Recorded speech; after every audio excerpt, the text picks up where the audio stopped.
Hello and welcome to Wrestling at Random. I'm Jeremy Deemer. And I am Adam Summers.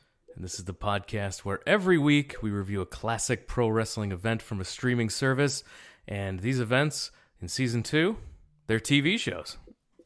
That's right. It is all weekly TV all the time here on Season 2 of Wrestling at Random. It could be weekly TV from just about anywhere in the world, which a recent episode, if you're listening in linear fashion, certainly proved that out when we reviewed 1991 All Japan Pro Wrestling TV. But it could be anything from the WWF or WWE, WCW, ECW, the territories, just about anything we've thrown into the randomizer. Thousands upon thousands of hours of pro wrestling weekly television.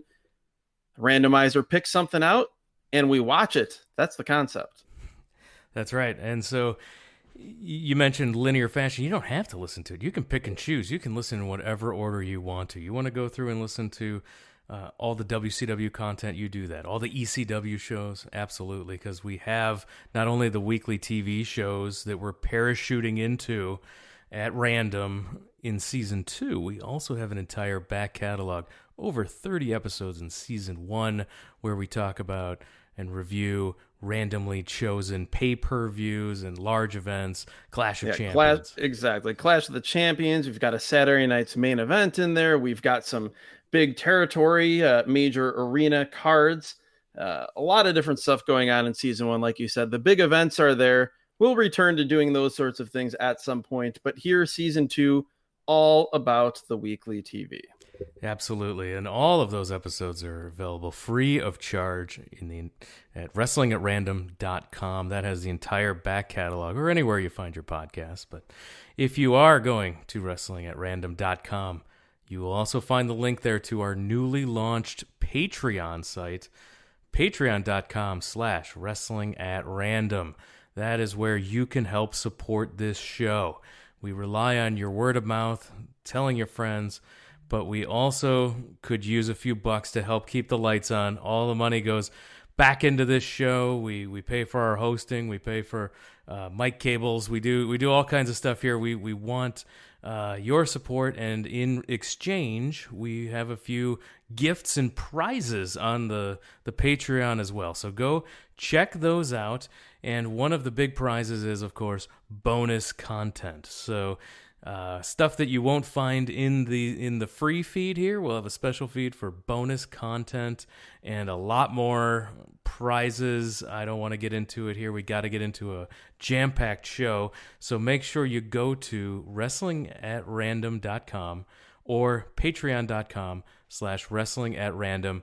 We appreciate everyone who listens to this show, who interacts with the show, and we really appreciate those who are going to contribute and support us via the Patreon as well. Let's parachute in to this episode. This is our first time the randomizer has given us an episode of WWE SmackDown.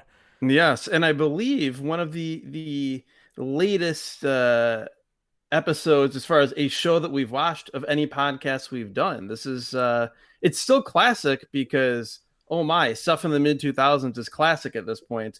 But yeah, this is relatively recent by cosmic standards, I guess you could say.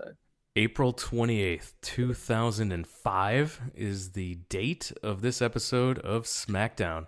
This show is 1 month after WrestleMania 21. That show featured John Cena defeating JBL to win his first championship, the WWE title, and Dave Bautista defeating Triple H to become the World Heavyweight Champion. That was the culmination of the story where the Evolution group broke up, Big Dave Bautista became a huge babyface, and it was a great story, a great end to WrestleMania, and we're 1 month out from there. And the first thing I noticed was just how deep the talent roster is at this point. Oh yeah, and that's what they had the split roster by this point, correct? Yep, and this talent roster. I mean, just looking at WrestleMania 21, that show included a Shawn Michaels Kurt Angle match, and just absolutely a deep talent roster. We've got a brand split.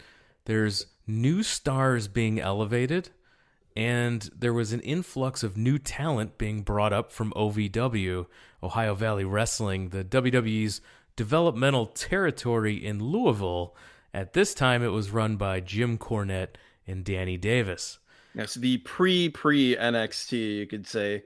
TV was certainly not as widely available as later iterations of WWE developmental. And I will have some thoughts, by the way, on OVW and the type of guys they turned out as the show goes along, because there were some hits, but it was also a bit of a clone factory, and that didn't always work out the best. If you can get your hands on 2003 to 2005 OVW tapes, I enjoyed that stuff. I was on their subscription VHS mailing list back at that time, so I would get those tapes of OVW TV, and I really enjoyed it. They had some good storylines that made sense. This was like peak Jim Cornette booking, and they had a lot of main roster guys coming down there to work with some of the up-and-comers. So there was a lot of good stuff in that 03 to 05 OVW period. And this show that we're watching here is part of the European tour that they are on at this point. The show comes to us from Birmingham, England. Yes, Birmingham, I believe, as they would say. The NEC is the arena. And it's interesting because it's one of those arenas where it's just one level.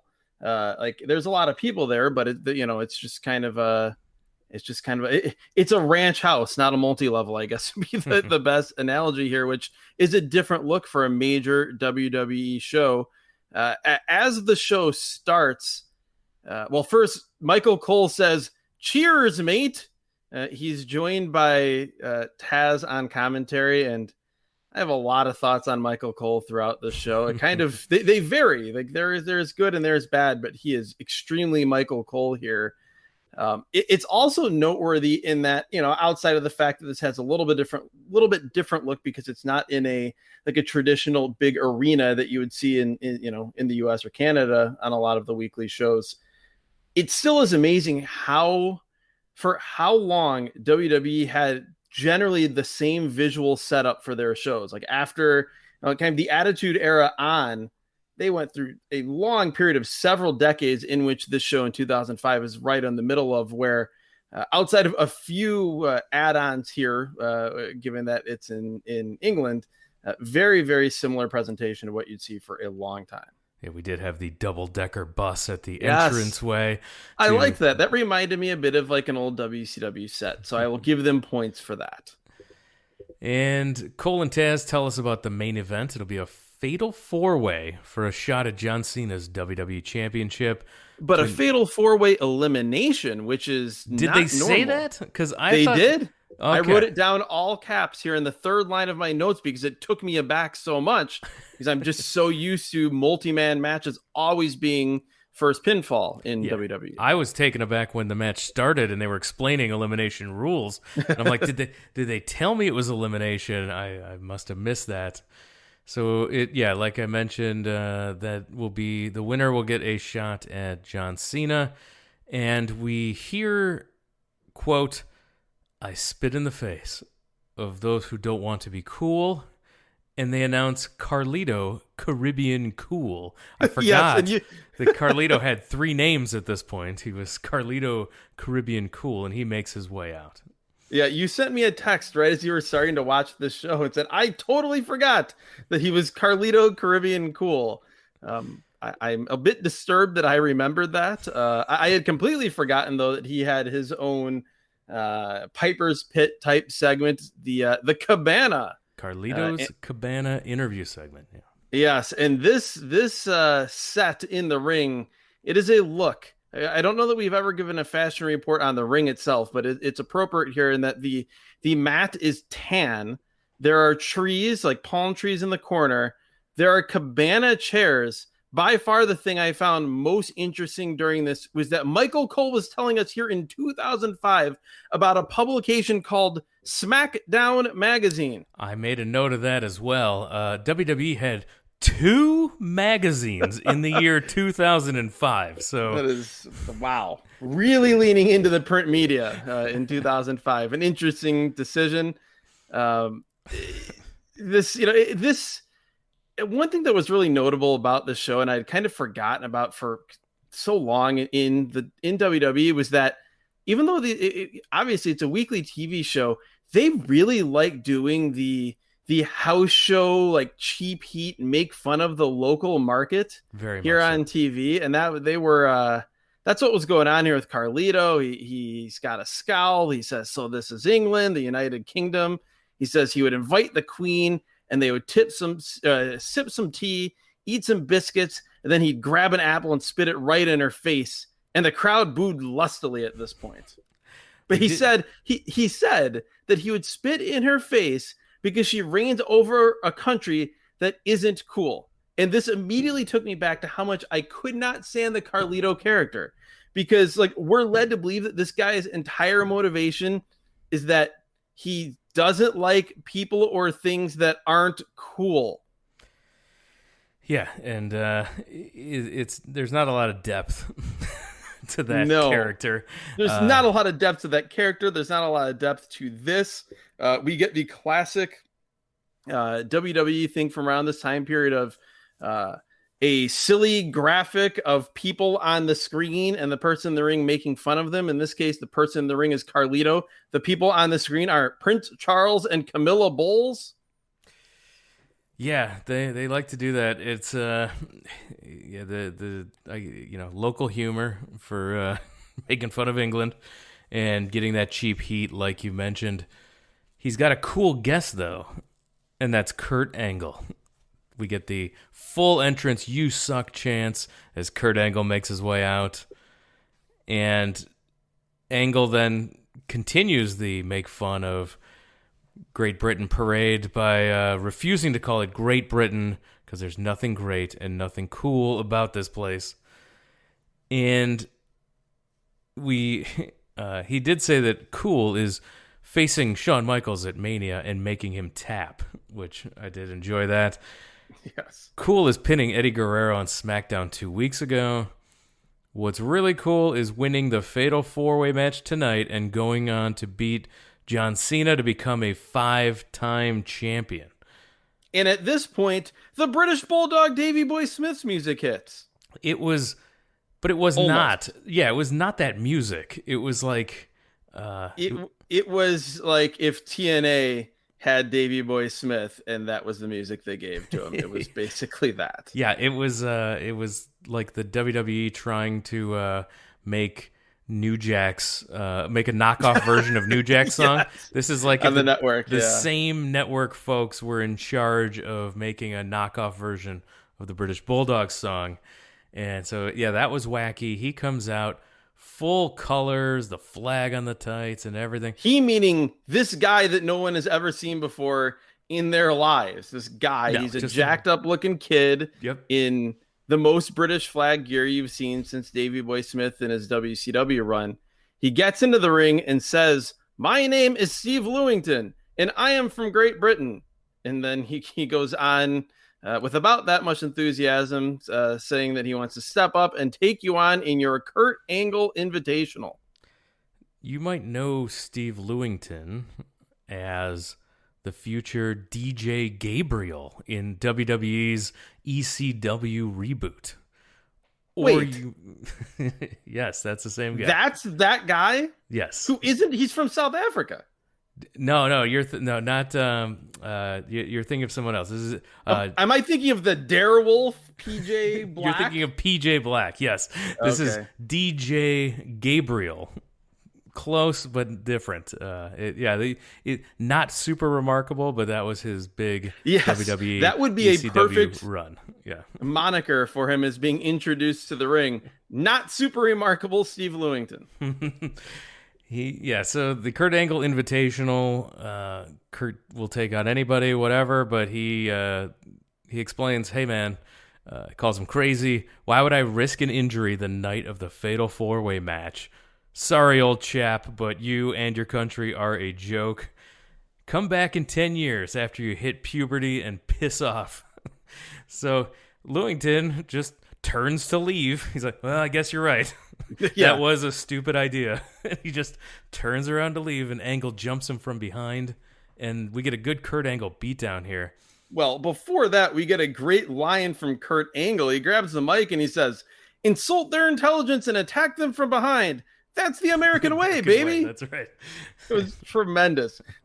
And yeah, then it's just Angle beating up a jobber, which I wish we would have had more of. Lewington, he's back, and he jumps Angle from behind, hits a drop kick, but a low blow by Angle, followed by the Angle slam. Ankle lock with the leg grapevine, so you know it's serious. Lewington taps. Angle's music hits. Carlito then spits the apple out onto Lewington as well to end the opening segment. Kurt Angle Well, sorry, go ahead. No, I was just saying Kurt Angle is, as we'll see throughout this show, is just I feel like we took him for granted. He's so darn good at everything. And even later when you see just, how beat up and injured he is, he's still phenomenal. We'll get there, but Kurt Angle is great and just always entertaining to me. He's one of my favorites of all time. That said, this was a total nothing segment that accomplished nothing other than it was just get these guys on TV and do a little bit of cheap heat. It didn't build to anything. They didn't even do anything during the Fatal 4-Way of, Angle had not a match, but had a physical confrontation earlier, so maybe he's tired. Like, this just happened. It was fun, and that was the extent of it, which is fine.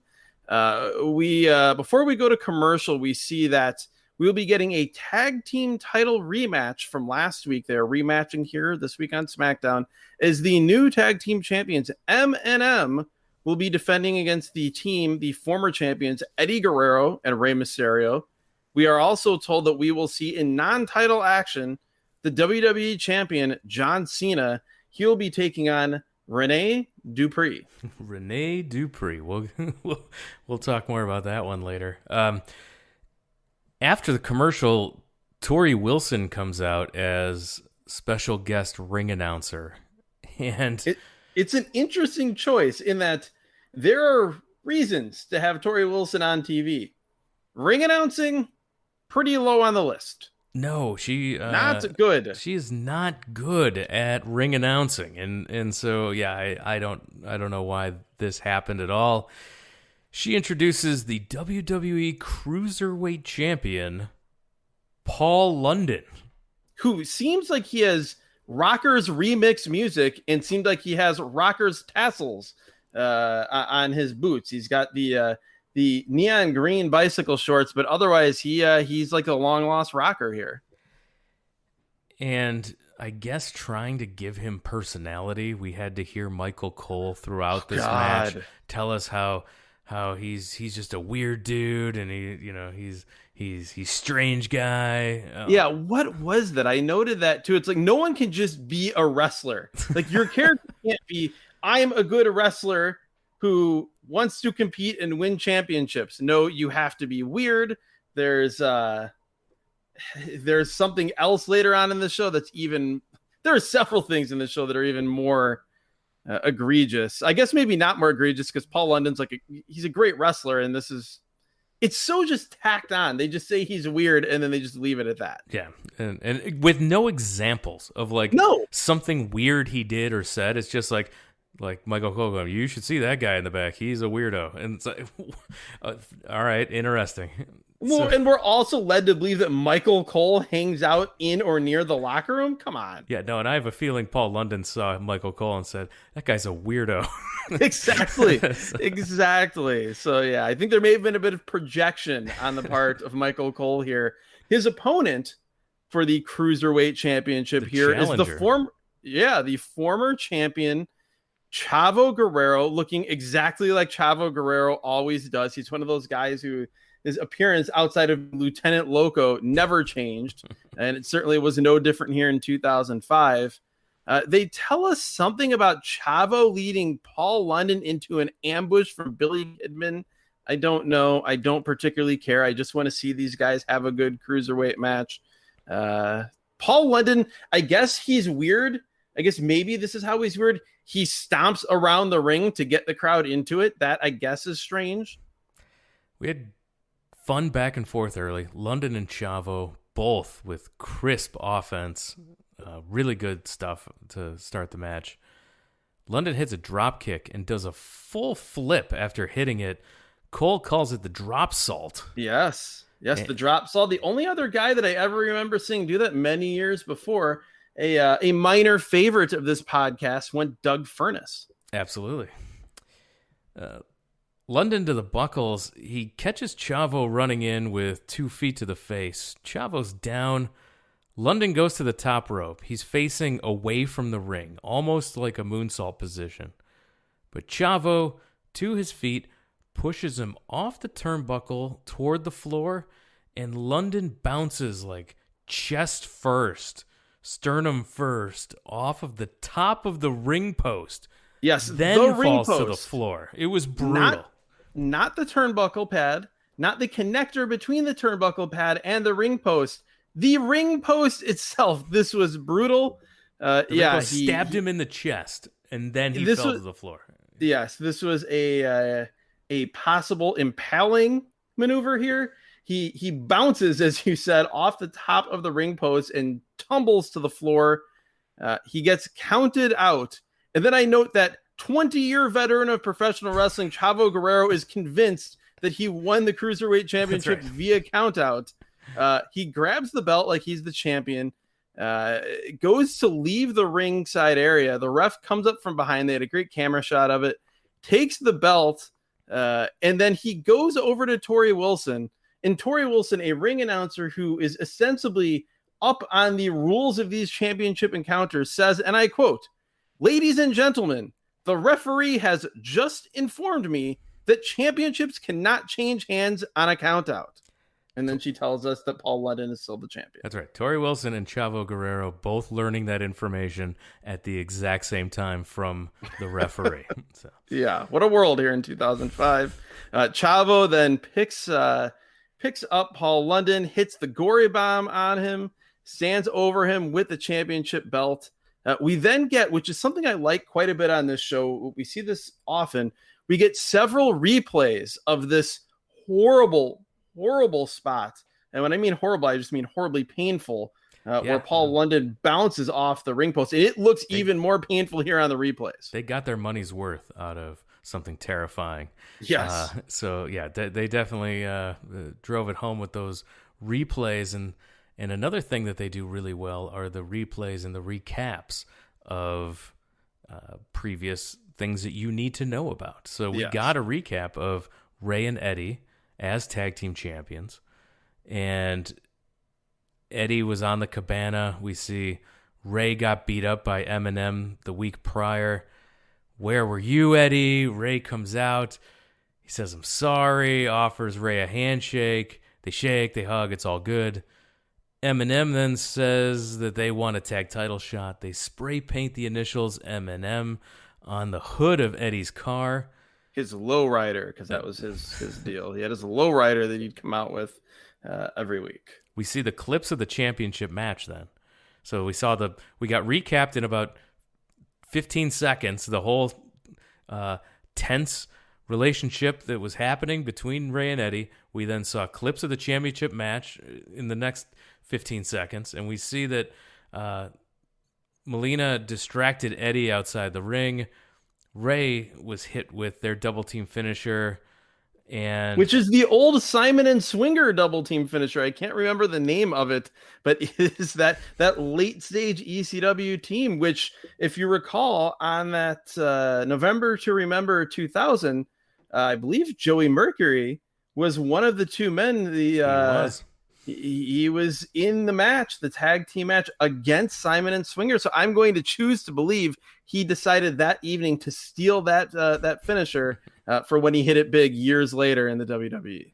Yeah, Eminem celebrate their tag title win. Eddy's mad. He pushes Ray down, and we get the dramatic music and fade out. They are getting their rematch later tonight. So, hey, in like a minute, I'm caught up on this whole storyline parachuting in, and I'm looking forward to this rematch later. So great stuff, great WWE production here. This is awesome. Yeah, there's a lot of things you can say negatively, and I often do about WWE and the way they produce wrestling, but they always have been, and they certainly were here on this evening in 2005, the undisputed champions of the video package of the recap.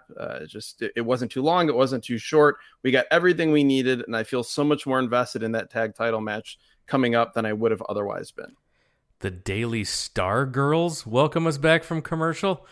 Did you know you can find them, Adam, on page 3 of the Daily Star? I did know that. Yes, page 3. They've come to life here from page 3 to SmackDown. That happened. We then are reminded for our listeners in Great Britain. Tweet at us, let us know. Were the Daily Star Girls a thing, or was this the WWE trying to make them a thing? What the heck is this? Let us know. We're Americans, so fill us in. Yeah, they tell us again about John Cena wrestling Renee Dupree. So clearly they are pushing for people to keep on watching, because if you do, you will see John Cena. We then go backstage, and as is the case with most WWE shows from this time period, I start to cringe, and I was proven to be correct. Booker and Sharmell are backstage talking. I don't even know what they're saying. It was not noteworthy. They're just having a brief chat. And then here comes Heidenreich. John Heidenreich. He wrote a poem. This is his character writes poems. Well, this is one of those guys that they brought in. I'm pretty sure he went through the OVW system. He was going to be a killer, and then instead they made him into a geek, which is fine because he wasn't very good. No, he's not good. But he was really like Ludwig Borga, Tony Holm for a new generation as far as his ability in the ring. Also, I did imagine that he wrote this poem while wearing those red MMA gloves that he had on in this segment. He read it off a piece of notebook paper. This was not like a memorized poem yet. He was literally reading it off of a piece of notebook paper. And he finishes it by saying, "That was a poem by Heidenreich." And Booker and Sharmell, they like it. And he feels like he got 2 new friends today. Yeah, Sharmell in particular, it looks like she steps to him, and it looks like she's just going to completely dress him down, read him the riot act. And instead she says, "I can dig that, sucker." And that was that. It was horrible, but it was short.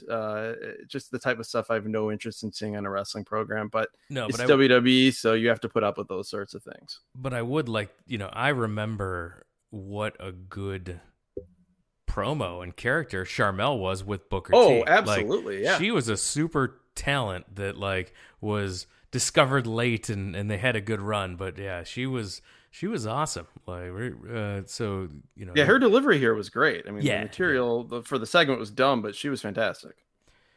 Speaking of fantastic, here we go. Now, I am going to gush about everything Eddie Guerrero here, and it starts this backstage segment is fantastic. Even though I hate the whole hidden camera thing where there's a camera 3 feet away from them, but they don't acknowledge it, that whole thing, because then it just feels like a show instead of a wrestling event. But again, that's WWE production choice. It'll always be that way. They're backstage in the locker room. I note that Ray is wearing a mask. It appears as though he's also wearing his pajamas as he puts a knee brace on under them. Yeah, Eddie's in there. He's about to apologize to Ray when Chavo interrupts. Eddie says Chavo's just trying to stir it up, get in between him and Ray because he's jealous. Well, before that, Eddie, this starts, and Eddie's trying to joke with Ray and just act like nothing happened.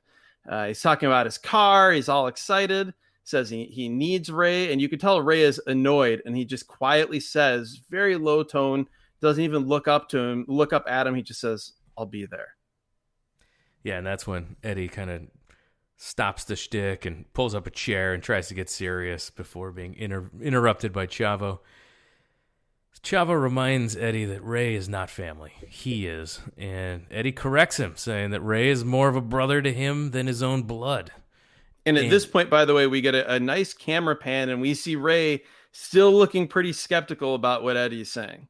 That's right. And Ray makes mention that he's known Eddie for 20 years, and so he can't always take him at face value here, but Eddie's super convincing, really trying to tell. He's telling Ray he's his family, and that's more important to him than wrestling.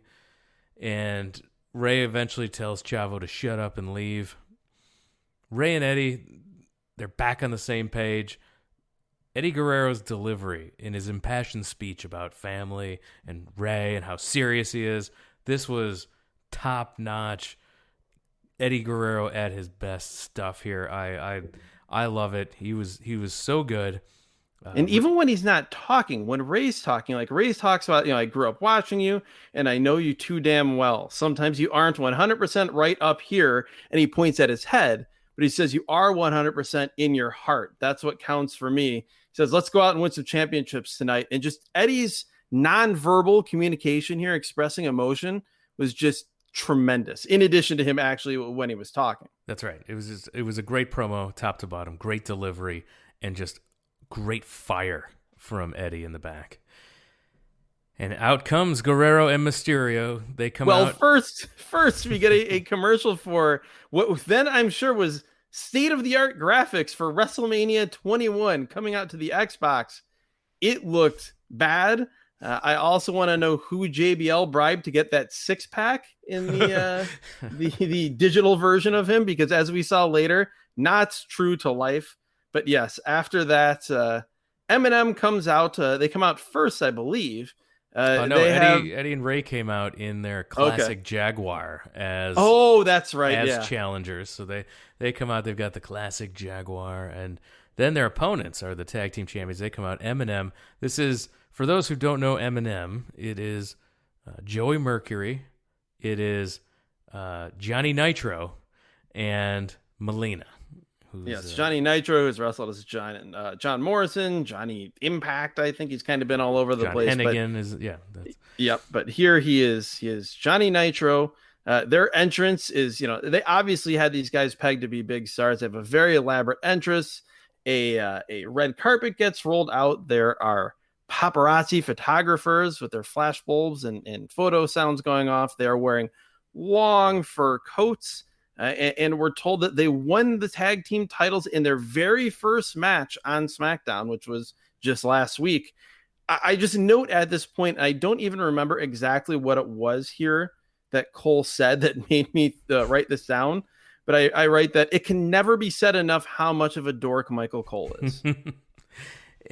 And you're right. This Eminem entrance was so cool. And it's something that they usually will pick folks to get an elaborate entrance if they're going to get a big push here, and you could tell that they pegged this Eminem act as something special, because it was really over the top, this entrance, and absolutely great. Melina, she does the splits to enter the ring, and I laugh because Taz keeps calling her Meliner. Taz, by the way, he's great here. Michael Cole is Michael Cole, everything good and bad that you get. But I remembered how, thinking at the time, that Taz was the only color commentator I had ever heard that made me not just want to turn off the audio listening to Michael Cole. He was very good for Michael Cole. Absolutely. Eddie and Ray on fire early. We get even a standing moonsault by Ray. Eddie's on the apron and he's fighting off both Mercury and Nitro. Yeah, punches to each guy while they're in the ring. He's on the apron. And then Mercury's able to pull him off the apron. And Nitro spits at Ray. And the ref's then holding him back as they double team and attack Eddie. And referee Nick Patrick, by the way, I always like to point out that here in 2005, the last remaining vestige of WCW, other than, I guess, Booker T, they reference several times that he's a 5-time former WCW champion. But I just love that Nick Patrick was one of the final WCW guys left standing here in the WWE some 4 years after the invasion. After getting rammed into the post, they cut off Eddie and they work him over in the corner. Double gutbuster. And then we got a bear hug from Eddie. And the voice. I noted, I wonder what Jeremy is thinking right now. And then I noted, I really wonder what Gorilla Monsoon thinks of this. And I would think, as I watch this and analyze this very closely, I think Gorilla Monsoon would say this was proper application of the hold. Was not too low. It was very well done. It was. I heard the voice of Gorilla Monsoon yelling at Mercury that it's not low enough. Why bother? And if you don't know what we're talking about, go back season 1, the Royal Albert Hall show, featuring some of the best Heenan Monsoon stuff you can get. So go back to that episode. And Eddy is able to elbow his way free of this bear hug, which was a pretty unique way to get out of the bear hug that I haven't seen before. Just literally elbowing his way free, driving the elbow down. He's able to make the tag to Mysterio. And at this point, we get this. I don't know if you noticed or noted this, but this was maybe the only weird, clunky thing in this match. Like, Ray tags in, he springboards in over Eddy, and then they just kind of stop. It doesn't last for too long, but it felt like something happened when it wasn't supposed to happen, and it took them a second to kind of figure out where they were going to go next. But yeah, then Ray runs wild. He gets some punches. Yeah, so he springboards off the top, and what we had, you had Mercury moving and Ray avoiding accidentally hitting Eddy. So that was an important spot. So I think they might have, when he came in early, you had that pause. You had, the next sequence right after that was Mercury moving and Ray avoiding accidentally hitting Eddy for the close call. And then Ray goes to work. He's slow to get out of the ring. Ray goes off the ropes, comes with a crossbody. Mercury moves out of the way, and this time Ray doesn't avoid it. He collides with Eddy. Ray then knocks Nitro off the apron, and he goes to work. We get a springboard moonsault. And at this point, Eddy has been knocked out to the floor, which it's amusing if you think about it. I'll play into it later that, like, the smallest guy in professional wrestling hits Eddie Guerrero, who is, it must be noted, an absolute brick wall. Just for his size, whatever he was, 5'8", just massive. Thick. Like, his frame could not have handled any more mass and muscle. Little Rey Mysterio hits him with a crossbody, and he's out on the floor in supposedly immense pain. Yeah, so springboard moonsault, bulldog. Nitro's in to break up the count. Ray with a Rana goes for the 619, but he sees Eddy's walking down the ramp. He's walking away from the ring. Nitro from behind murders Ray with a powerbomb.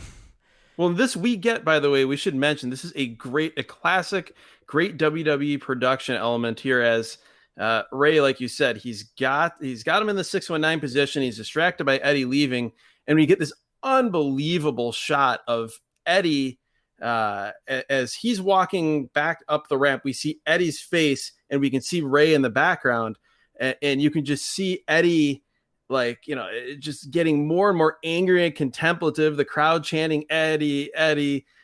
Cole's yelling at him. Cole's actually great here, yelling at him to do the right thing. But he's just standing there at that point. Yeah, I had it was shades of the Rick Martel walking out on Tito Strike Santana Force. from the Strike Force breakup at WrestleMania 5. One of my most heartbreaking moments as a young wrestling fan. I was a huge Strike Force fan. We've talked about before WrestleMania 5, one of my first wrestling pay-per-views I ever ordered, and I was heartbroken when he turned on Tito Santana. I was thinking the exact same thing. This was reminiscent of that. The crowd's chanting for Eddy, like you mentioned, to just turn around and go back, and Eddy slowly turns around and starts the long walk back. So he makes it there. He's back in Ray's corner, but the double team continues on Ray. Ray, he's fired hard into the buckles. Nitro with like a break-dancing leg drop thing. Yeah, what was that? It was basically the spinneroonie kind of into a leg drop. This was nobody knew what to make of this, even the announcers.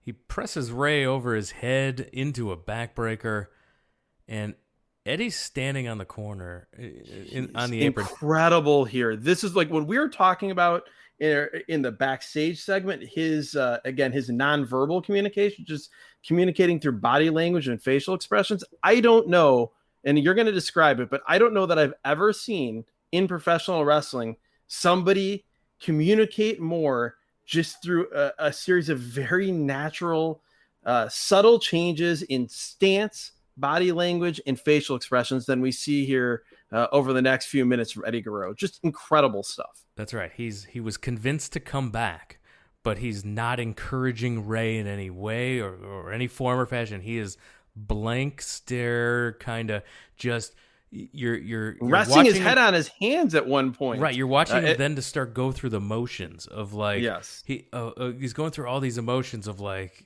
how to handle this situation now that he's back, and it was just awesome to watch him perform here. Cole had a great line where he said, and it's exactly what Eddie was conveying. He said that Eddie looks like he's lost in his thoughts right now. Yes, and he noted it. Yeah, at one point. It looks like he's at war with himself is kind of the best way I can describe what was going on in the corner. Just fantastic stuff. At this point, there's a really nice reverse chinlock with a knee to the back. Ray's trying to fight out. He gets out, a boot to the face, huge tilt-a-whirl head scissors as Michael Cole, again, very effectively, and I thought this was one of Cole's best calls that I've ever heard from him.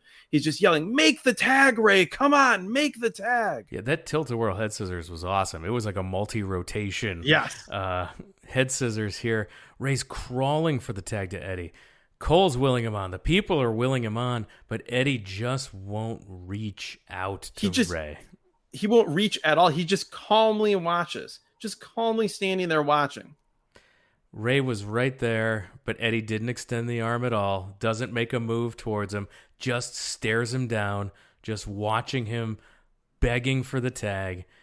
Eminem grabs Ray, hits their double team DDT finisher there, gets the 3 count, and Eddie still, the 3 count, no reaction, just standing does not there. register at all. Nope. He just lost their chance to regain the tag team titles, and his expression does not change at all. The crowd's expression changed as they're screaming, "Eddie sucks," loud "Eddie sucks" chant throughout the building.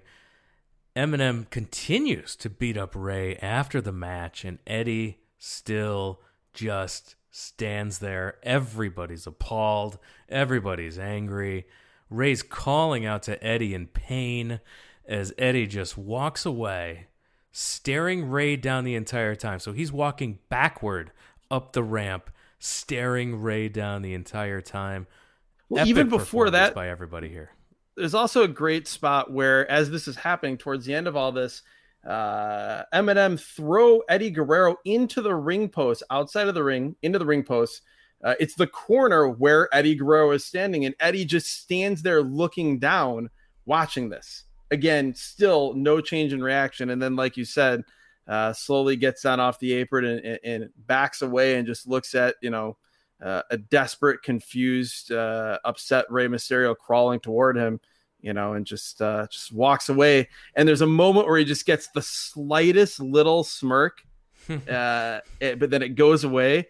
It's just this for, Eddie Guerrero, one of the greatest wrestlers of his generation as far as in ring.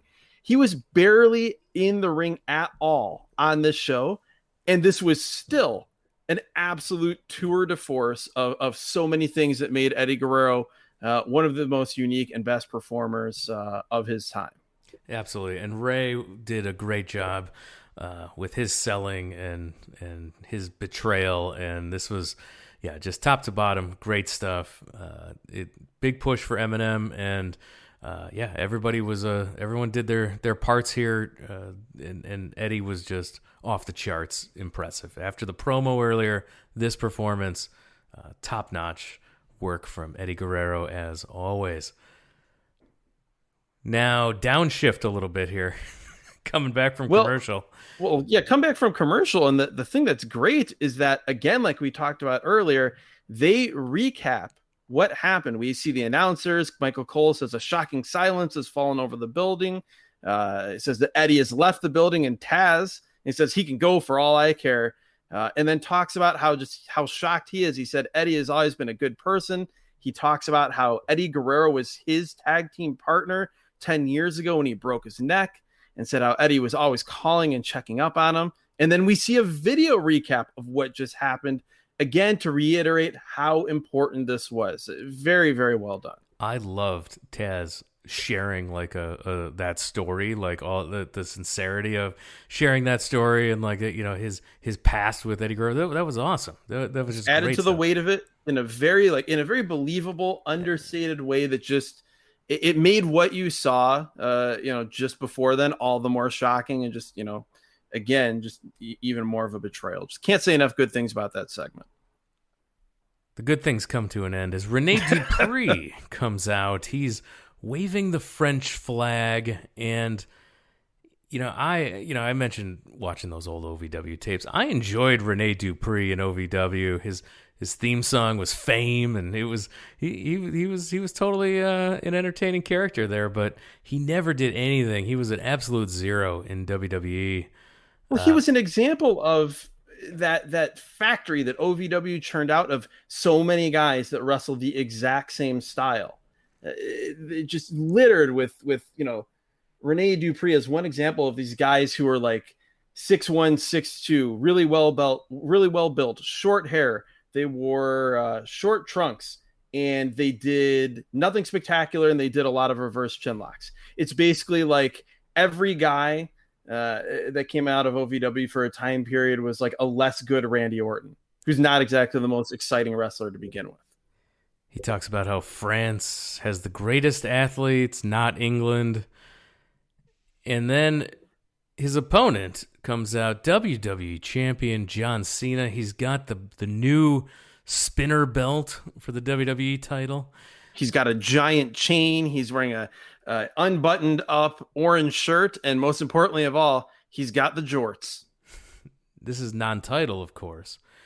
And so Dupree, he has a new CD coming out in a few months. Don't forget that. He has a new CD. We'll talk about the video later. Well, they tease huge John Cena news, and I can only imagine what this is. I'm like, is it a it can't be a next opponent for a pay-per-view, because ostensibly that's what the four-way is going to determine. What could this John Cena news be? Yeah, we'll get there. Dupree jumps Cena right at the bell and stomps him down like 20 times, and not in entertaining Garvin stomp style. He just would not stop stomping the man. Spinebuster by Dupree. That's a generous description of that move. And then a chin lock, like you mentioned. Nope, scratch that. 2 chin locks by Dupree. Oh, yeah. We get 2 long chin locks. Cena fights back. Big clotheslines. And then Cena hits a hip toss on Dupree, but Cena drops to his ass while giving a hip toss. It looks absolutely ridiculous. A sit-out hip toss. We have something new to add to the list of completely pointless moves that irritate the hell out of us. Me with the top rope sunset flip, and I know there's at least one with you that drives you crazy. The Bubba Bomb drives me crazy. Yes, this is right up there with both of those. Yeah, it looked ridiculous. He does the "You Can't See Me," the 5-knuckle shuffle. He pumps up his shoes and hits the FU for the pin. Which, if you are one of the few people who has never seen John Cena, the FU is basically a fireman's carry that somehow is a finisher. That's right. And it's not a Death Valley driver. Do not insult a Death is not. Valley driver by calling it that. It is a moderately more forceful fireman's carry takeover that is the most devastating move in the promotion. And his comeback here it looked so terrifying and reckless. Yes. John Cena was so not good here. And the thing about Cena is, and he would go on to have a lot of great matches. Absolutely. He got good. This was not that. It's interesting. I've always found him to be a really unique case, because he got good in the sense that he was able to have really good matches with a lot of different wrestlers. Yeah. But as far as the execution of moves, he never got good. You look at the way he throws punches, just the way he runs and hits moves, and it's so awkward, which is so strange because you look at this guy who's he's in incredible shape. He's like the right size as far as like a guy that you think would be a good athlete. But when you watch him wrestle, like here in this match, and I think even so later in his career, like there's nothing he does that looks like athletic. It's just weird and awkward, but it clearly works. Just it's odd to watch. No, but he did get better at doing moves. I mean, I'm watching him do moves marginally here, better. He can't not fall to the ground doing every move here.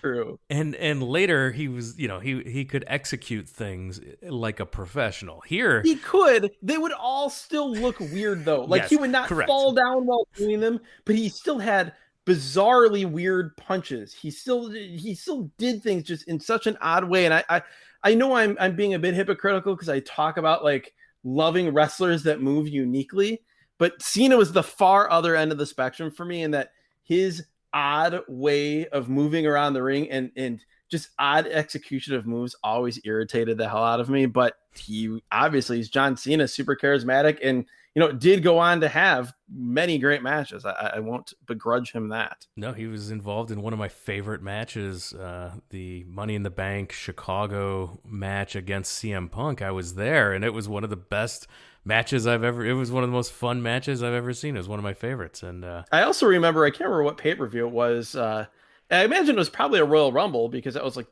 the only shows I would be watching at that time. But I remember coming over to your house and watching a great AJ Styles John Cena match. Absolutely. Yeah. And Cena had an awesome TV match with Shawn Michaels at one point too. Like it was like an hour-long match. Like so he's had some great matches. This was very early on in his main event run, and it was not good. No, I think I did like about it though was that this was a glorified squash match. Like Renee Dupree was not quite a jobber, but this is exactly the type of match I want to see on a wrestling television show to reinforce how good a top guy is and get over all of his big moves. So from that perspective, I'm really glad they did this here on this show. Correct. Michael Cole then tells us, big win for the WWE champion. I disagree. No, it did not. I mean, this would be like if Al Perez, the world-class championship wrestling heavyweight champion, I don't know if he knocked off. Trying to think of who would be the best description. Who was a good?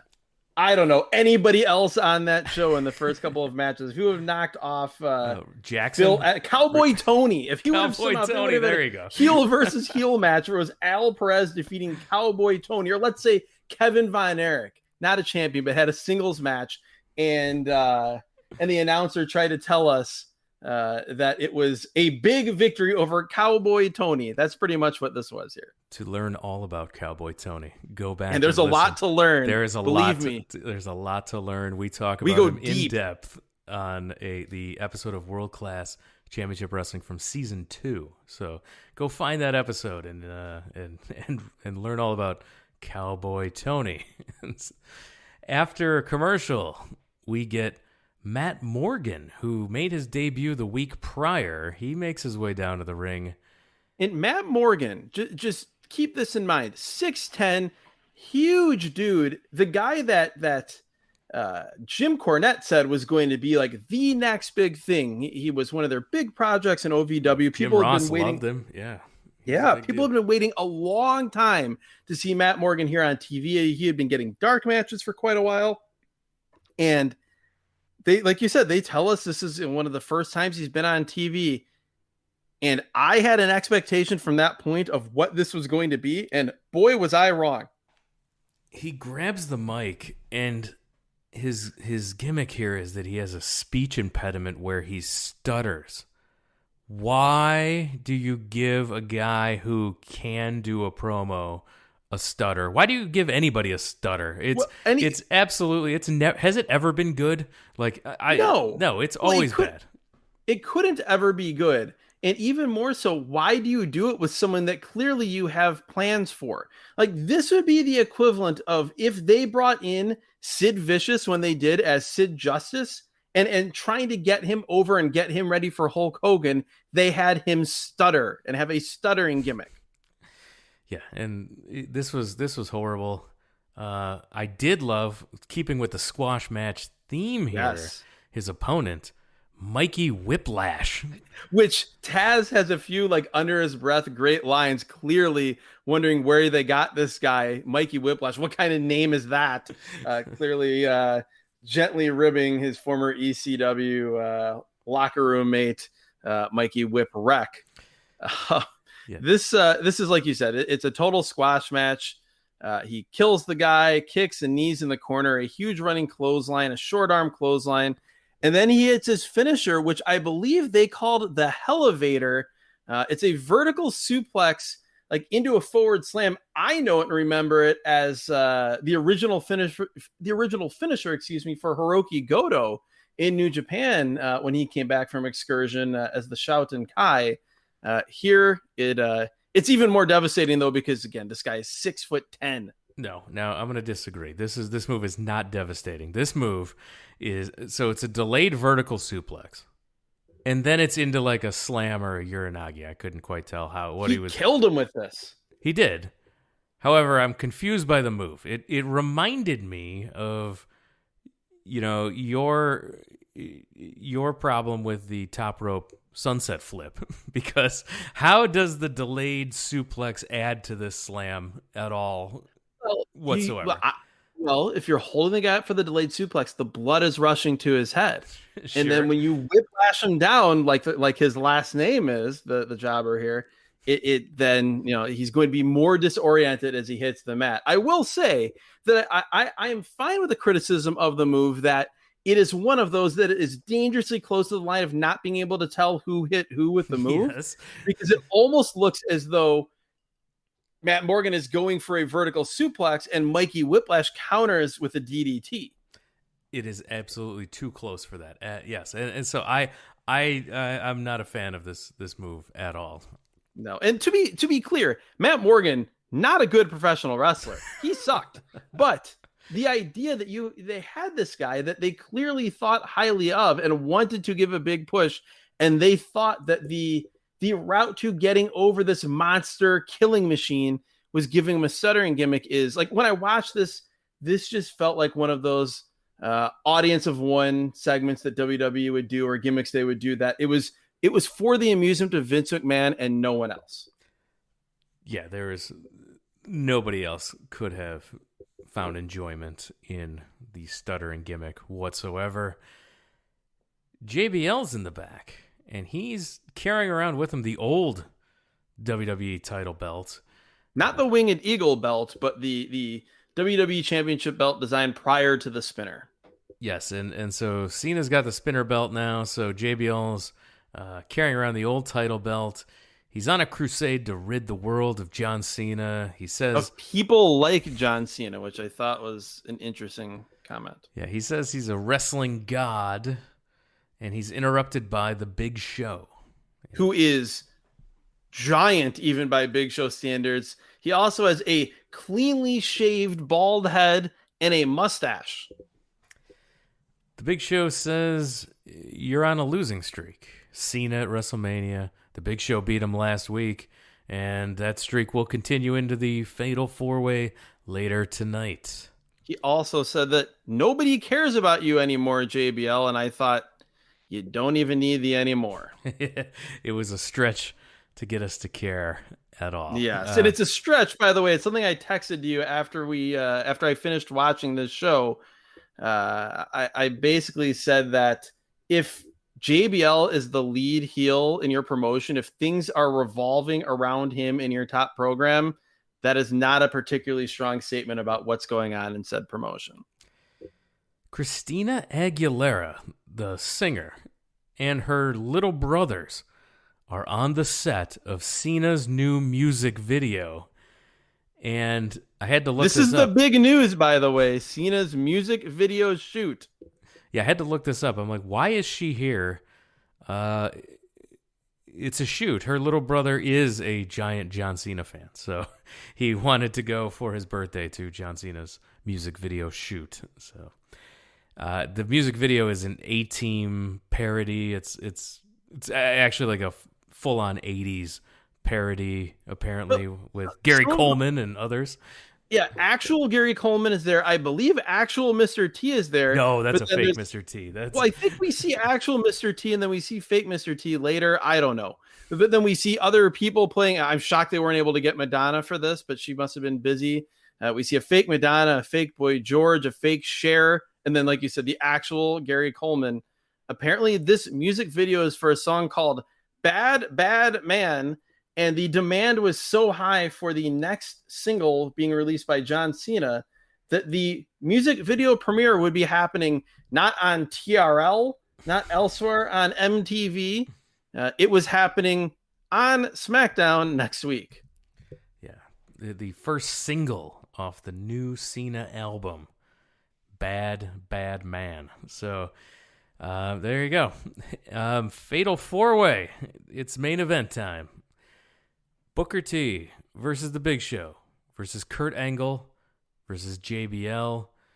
JBL comes out. He's got his Rolls Royce with the long horns on the front. Well, before that happens, I'm going to tell you this is my sleeper for favorite moment of the show, and it can't be because Eddie Guerrero is Eddie Guerrero and he's amazing. But sleeper moment for favorite part of this show, we get to hear Booker T's music, the Harlem Heat music. I stand corrected. The other thing that is the last man standing from WCW here in the WWE, that classic Harlem Heat music still lives on in 2005. You could listen to it for days. We've talked about it before. Absolute Mount Rushmore wrestling theme. It absolutely is. And JBL comes out. He's got his car and he's got the old title with him, and he's accompanied by the United States champion Orlando Jordan, they don't even acknowledge that he's there till halfway through this match. Then they call him just the Chief of Staff, and then almost toward the end of the match, we finally learn that it's Orlando Jordan. That's right. I had to double check that when I heard Chief of Staff that we weren't going to see Chief Morley somewhere around here. No, this is his JBL's faction at this point is called the Cabinet, and he's got Orlando Jordan as the and you've got the Basham brothers as the Secretary of Defense, and Orlando Jordan is the Chief of Staff. So Cole explains this match, and he lays it out. It's an elimination match. This is going to be pretty exciting. Rarely do you see an elimination match on WWE TV like this. He also explains that this is part of something called the WWE Championship Series. And at this point, first I think, what the hell is a championship series? And then it hits me. This is during the period of time where one of the banned words in the WWE was the word tournament. Yeah. Vince McMahon decided that he did not like the word tournament, and so you had to call it a championship series. So basically, nobody has any idea what that is. Everybody knows what a tournament it is, but they have to call it a championship series. Good job, guys. Big Show runs wild early. He beats everyone down. For a long time. Like, this isn't one of those tag team or multi-man matches where, like, the babyface runs wild, catches each guy with a move, and then the heel cuts him off. He keeps running wild and running wild. He's headbutting everybody. He's clotheslining everybody. He's headbutting them again. He's clotheslining them again. He catches JBL, who for some reason was jumping off the second rope, hits a slam and a leg drop on him. More headbutts, more punches, a huge Beal on Booker. He throws JBL into Angle. He stacks all three of them in the corner and hits a flying ass. Shoulder blocks JBL. Like, this just goes on and on and on. And at this point, or at some point during this period, both announcers say that Big Show is their pick to win, at which point I write down Big Show is a lock to lose. Yes. Now, you mentioned this move here where JBL is second turnbuckle on the inside, leaps off, and is caught in, like, fall away slam, body slam position by Show. JBL is a gigantic human being. A huge guy, 6'6", 6'7". Easy 300 pounds. Yes. And Show caught him with ease, Like he was flying Rey through the air. Mysterio. This was incredible. This was such a power move by the Big Show. Absolutely Well, it was nuts. a perfect example of like muscles and being jacked up doesn't necessarily equal strength. As Big Show is just like a giant lump of human flesh here, like not in shape at all, but just naturally freakishly strong. I also was amused because like JBL jumping off the second rope here was roughly equivalent to like when Arn Anderson would do it. Like there's nothing that they would possibly hit if they actually didn't get hit by their opponent countering, but they're jumping off the top rope or off the second rope anyway. Show goes for a choke slam on Angle. Angle's able to counter and hits the Angle slam on the Big Show, gets a 2 count.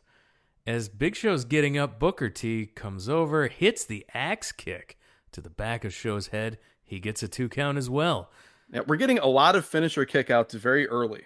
Clothesline from hell by JBL. Show kicks out again. So he's took everybody's finisher and he's kicked out of everybody's finisher. They like begin 4 minutes into this match. Yeah, they're triple teaming Show. Angle then hits Big Show with an angle slam, putting him through the announce table on the outside. This was great. So all three guys go after Show inside the ring. Angle and JBL double clothesline, send the Big Show over the top, and then you have these three guys who are certainly not a faction. Like they do not get along, but Kurt Angle is tremendous here directing traffic. They all take more shots on Show, and then like you said, Angle hits a huge angle slam through the announce table. All three other guys go back into the ring as they're imploring the ref to count. Because as we were informed earlier on, Cole says you can lose by submission, pinfall, count out, or disqualification. And Show is counted out and eliminated. After commercial, Angle and JBL, they're double teaming Booker now. Booker battles back. He crotches himself after a missed kick. Yeah, that like rainbow crescent kick that he would do, which is a super cool move that pretty much no one else does. Not only is it cool when he lands it, it's also pretty amazing timing wise when he misses it and crotches himself on the top rope. That's what happened here. JBL and Booker on the outside. JBL's thrown into the steps hard. And then we get good offense by Angle on Booker here. Angle and JBL, they try to double team, but Booker fights out. He hits the bookend for a near fall on JBL. Rolling Germans by Angle on Booker T. Booker counters an Angle slam, misses an axe kick. Another Angle slam is countered, but Angle briefly gets an ankle lock on here. Great back and forth. I could watch Booker T and Kurt Angle all day. These two work well together. That was my prevailing thought from this part of the match and from the match in general. It's like, I want a big pay-per-view Kurt Angle Booker T match. Just their styles mesh so well here as they exchange moves. And I don't remember seeing them in the ring a ton to this point with each other. So this was very impressive. And yeah, I want more. Yeah, great sequence there. Great action between Booker and Kurt.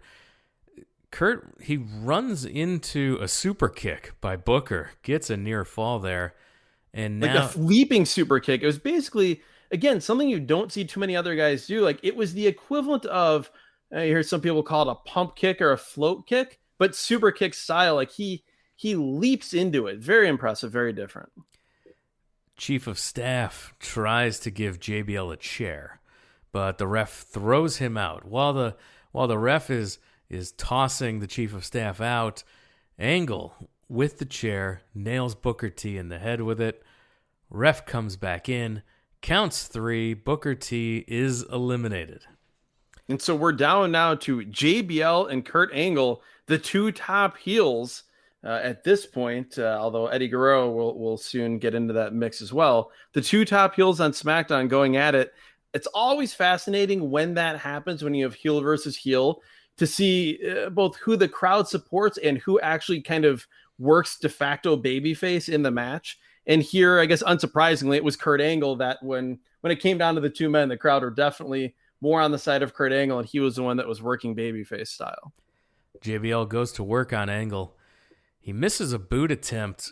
Kurt counters with a chop block to the back of the knee of JBL.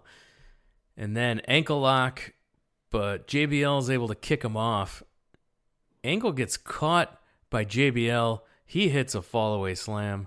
And Michael Cole screams, "Vintage JBL!" So, what do you think? So, I know you're not a big JBL fan. If we're gonna, I don't. JBL is like, as a wrestler, everything outside of it, like, ugh. That's another podcast. As a wrestler, yeah. I don't mind him as like an upper mid card heel, but he's the perfect example of a guy that he did not belong in that spot as someone that everything revolved around as the top heel. Like, if he's in the, back when like an Intercontinental title or US title situation meant something, if he's in that mix, great, no problem at all. But here, particularly given on both Raw and SmackDown, the level of talent that they had, we talk about just the freakish visual strength and impressiveness of Big Show, the just high-end wrestling and athleticism from Kurt Angle and Booker T. Like, JBL he's just a guy here. Yeah, if the Peter Principle was a wrestler, it would be JBL in 2005. That is perfect. JBL goes for the clothesline from hell. Angle ducks, and JBL knocks referee Brian Hebner out to the floor. Angle then puts the ankle lock on JBL, who starts waving to the back. This gets the Secretaries of Defense, the Bashams, out. The Basham brothers. They Doug run down. And Danny Basham. That's right.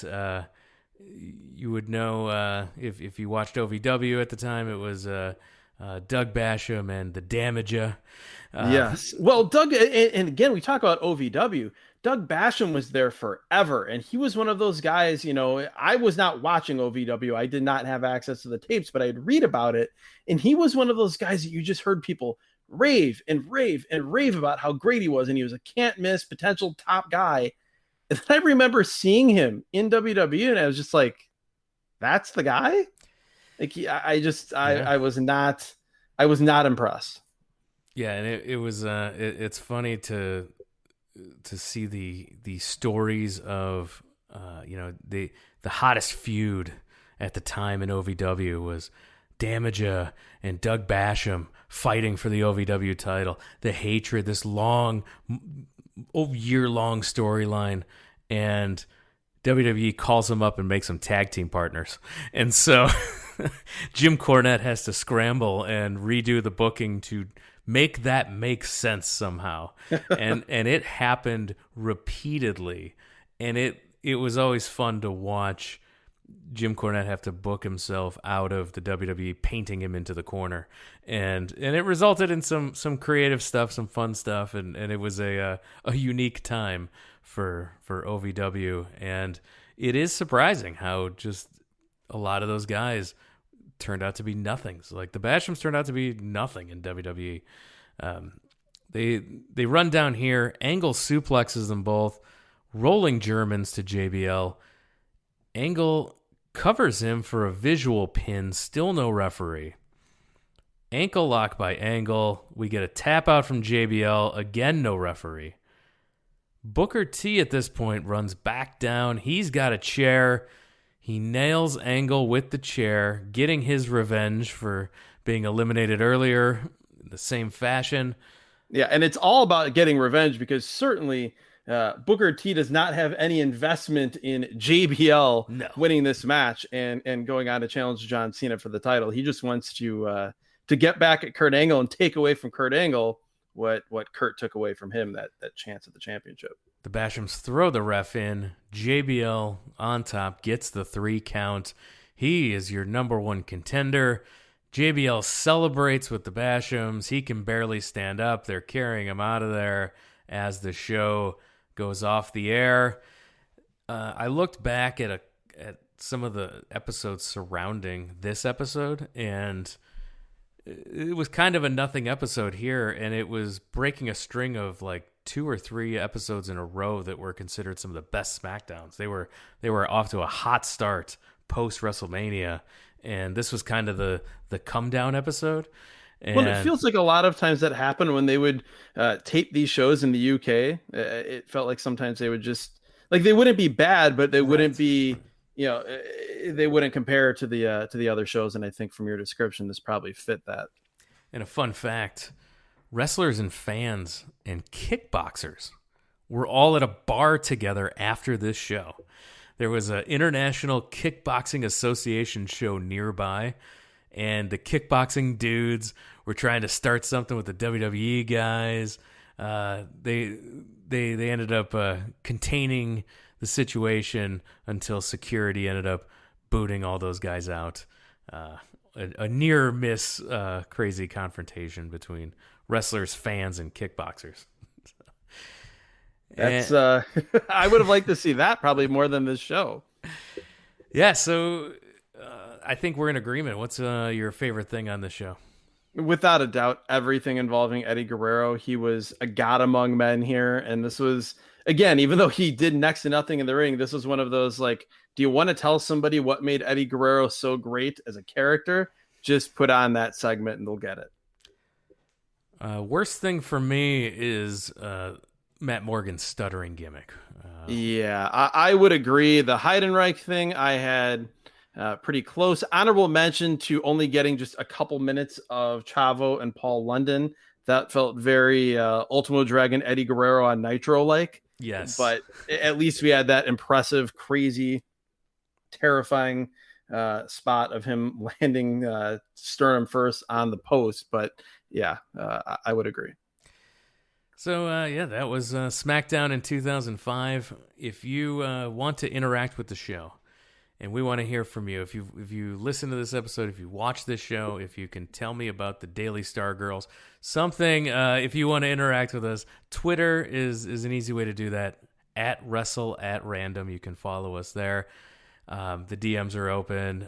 If you stay off of Twitter, you want to send us an email, wrestlingatrandom@gmail.com is the address to do that as well. We want to hear from you. If you watched an episode from season 1, and it was months ago that this came out, you don't feel like you want to share your feedback with us, I'm encouraging you to do so. We want to hear from you no matter what. That's the beauty of evergreen content. It's new to you, even though we recorded it a long time ago. So we want to hear you listening to it for the first time.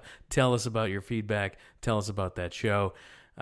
Definitely, those are the best ways to interact with us. Follow us at WrestleAtRandom for Twitter and Instagram as well. Facebook.com/WrestlingAtRandom. All of those links. And the Patreon, which I talked about at the top of the show, supporting the show via Patreon and getting all that extra bonus content, getting some fun prizes. Make sure you sign up there and support this show. We definitely appreciate every single one of you who listen.